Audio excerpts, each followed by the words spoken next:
ते सर्वे ज्ञान वृद्धा किंकरा शिष्य किंकरा। प्रभु आप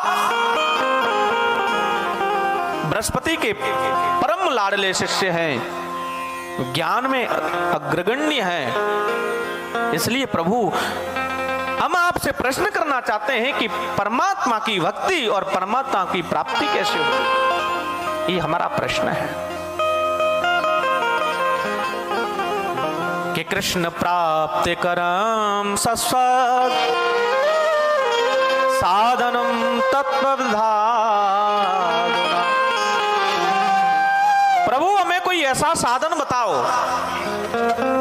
कैसा, जिसे परमात्मा की प्राप्ति हो जाए, परमात्मा मिल जाए। क्योंकि हमने पूरी पृथ्वी का भ्रमण करके देखा है, प्रत्येक मानव सताया हुआ है, और जो 3 प्रकार के ताप हैं, प्रत्येक मानव को उन तापों ने सता रखा है। और इतना ही नहीं, ये जीव महाराज काल रूपी अजगर के मुख मंडल में बैठा हुआ है, और जीव जब तक ही सुरक्षित है, जब तक काल रूपी अजगर अपना मुख मंडल बंद नहीं करता। जैसे ही बंद किया, तुरंत गोविंदाय नमो नमः। कि काल ब्यालम का त्रास, काल ब्यालम का ग्रास त्रास निर्णास है। श्रीमद् भागवतम शास्त्रम कलौ कीरेण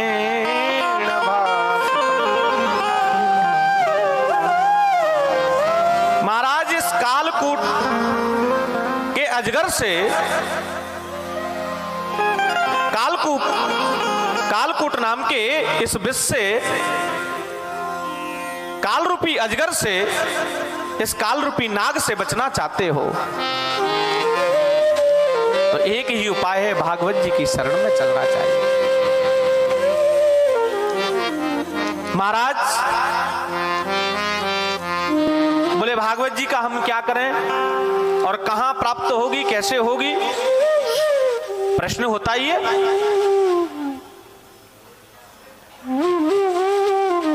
सभी हाथ जोड़ करके खड़े हो गए, अनुनय और विनय करने लगे कि एवं विनमये जाते सुधाराज्ञा प्रपय्यताम् प्रपश्यामो वयं सर्वे श्रीमद्भागवताम्।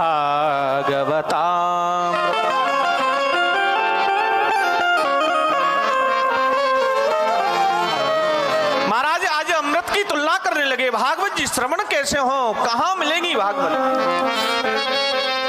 आखिर भागवत क्या है? व्यास जी कहना चाहते हैं, भागवत जी वो चीज है, वो वस्तु है जो मानव जीवन के लिए जन्म लेने का और मरने का जो चक्कर है, उससे हमेशा के लिए मुक्त हो जाता है। और इतना ही नहीं, एक बार की बात बताऊं, सुखदेव स्वामी राजा परीक्षित को श्रीमद् भागवत की कथा श्रवण करा रहे थे, और राजा परीक्षित को 7 दिन में मरने का श्राप लगा था। स्वर्ग से देवता अमृत का कलश लेकर के पधारे, सुखदेव स्वामी के सामने विनय अनुनय किया कि प्रभु ये कथा रूपी अमृत का दान हमें प्रदान कर दो, और ये हमारा स्वर्ग का अमृत है, राजा परीक्षित को पिला दो।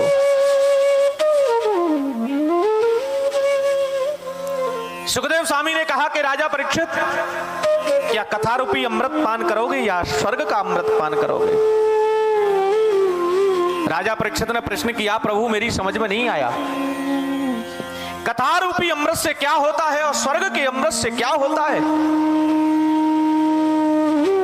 सुखदेव स्वामी ने बड़ी सुंदर बात कही है कि पुनरपि जननम पुनरपि मरणम पुनरपि जननी जठरे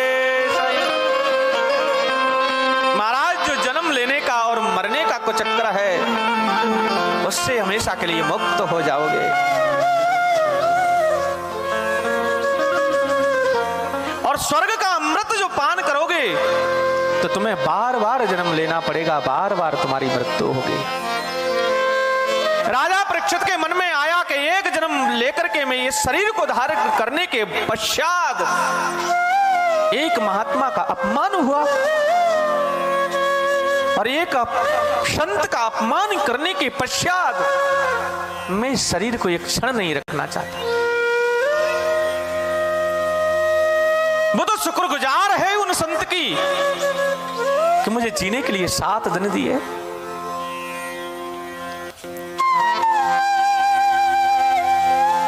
आज सुखदेव स्वामी ने देवताओं को अवक्त समझ दिया कि क्व स्वधा क्व कथा लोके क्व काच को मणिर महान ब्रह्मरा तो विचार तथा देवांजहास।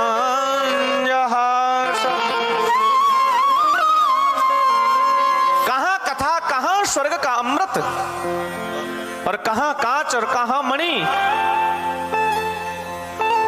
दोनों की तुलना कैसे होगी प्रभु?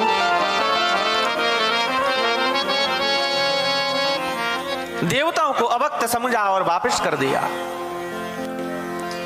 कि अवक्तास्तताश्च विज्ञाय न ददौष कथामृतम्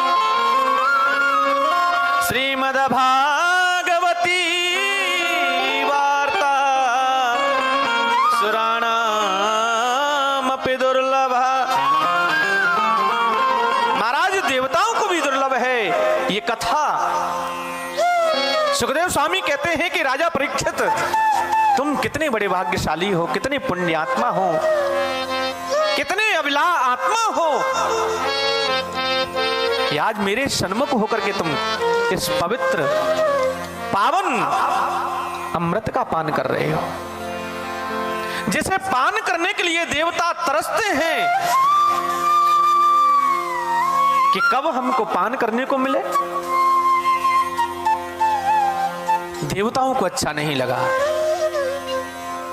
देवता दौड़े दौड़े गए हैं ब्रह्मलोक में जाकर के ब्रह्मा जी से जाकर के शिकायत करी कि मानव शरीर इतना ही अच्छा बनाया था तो हमारा अपमान क्यों कराया? ब्रह्मा जी ने क्या क्या क्या क्या हुआ? बोले आप पूछते हैं क्या हुआ, आप ये पूछिए क्या नहीं हुआ। अरे सुखदेव स्वामी राजा परीक्षित को कथा श्रवण करा रहे थे और हम स्वर्ग का अमृत लेकर के गए और राजा परीक्षित को पिलाते अमर हो जाते, और हमने कथा रूपी दान मांगी तो हमको अभक्त समझ लिया, अभागा समझ लिया।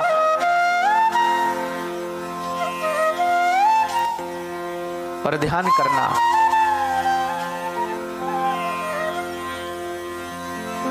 वर्षा हो रही है, ध्यान करना, वर्षा हो रही है, लेकिन जिसके पास में जितना बड़ा पात्र है उतना ही उसमें जल आएगा। सुखदेव रूपी कथा रूपी अमृत की वर्षा हो रही है, लेकिन हमारे श्रद्धा रूपी पात्र की जितनी क्षमता है उतनी ही वो अमृत की वर्षा हमको प्राप्त होगी। ब्रह्मा जी के पास में जैसे ही पहुंचे हैं, ब्रह्मा जी ने कहा कि तुम चिंता मत करो,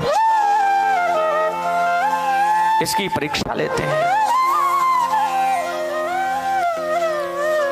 ब्रह्मा जी ने सत्य के तराजू को लिया है और समस्त धर्म के साधन हैं उनको तराजू के एक पलड़े में रख दिया और एक पलड़े में श्रीमद् भागवत जी को विराजमान कर दिया। और देखते देखते ब्रह्मा जी चकित रह गए कि लघुन्यानानि जातानि गौरवेण इदं महान् तदा ऋषिगणा सर्वे विस्मयं परमं ययो लघुन्यानानि जातानि गौरवेण इदं महत् तदा ऋषिगणा सर्वे विस्मयं परमं ययो। ब्रह्मा जी विचकित रह गए। ब्रह्मा जी ने मानो आज एक मोहर लगा दी कि श्रीमद् भागवत कोई पोथी नहीं, कोई किताब नहीं, कोई कॉपी नहीं,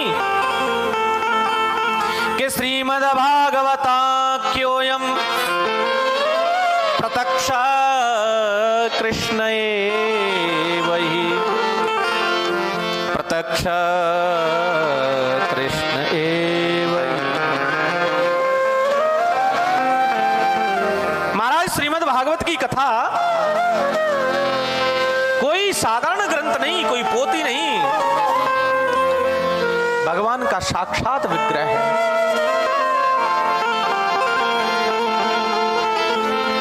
भगवान और उद्धव का जब संवाद हो रहा था, भगवान कहते हैं उद्धव से कि मैं जाना चाहता हूं। उद्धव ने कहा कि प्रभु आप कहते हैं, गीता में आपने स्वयं कहा है कि धर्म संस्थापनार्थाय संभवामि युगे युगे, मैं धर्म की स्थापना करने के लिए आता हूं।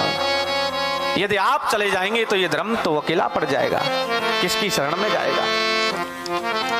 और आपका अवतरण केवल जगत के कल्याण के लिए हुआ है, तो मानव जीवन का कल्याण कैसे होगा। भगवान ने सुंदर बात कही कि आप चिंता मत करो। और देखते देखते भगवान ने अपनी प्राण ज्योति निकाल करके श्रीमद् भागवत में समाहित कर दी और आकाशवाणी कर दी कि उद्धव, जो भागवत की शरण में आएगा, जो भागवत के वृक्ष के नीचे आएगा, वो मेरी छत्र छाया को प्राप्त करेगा।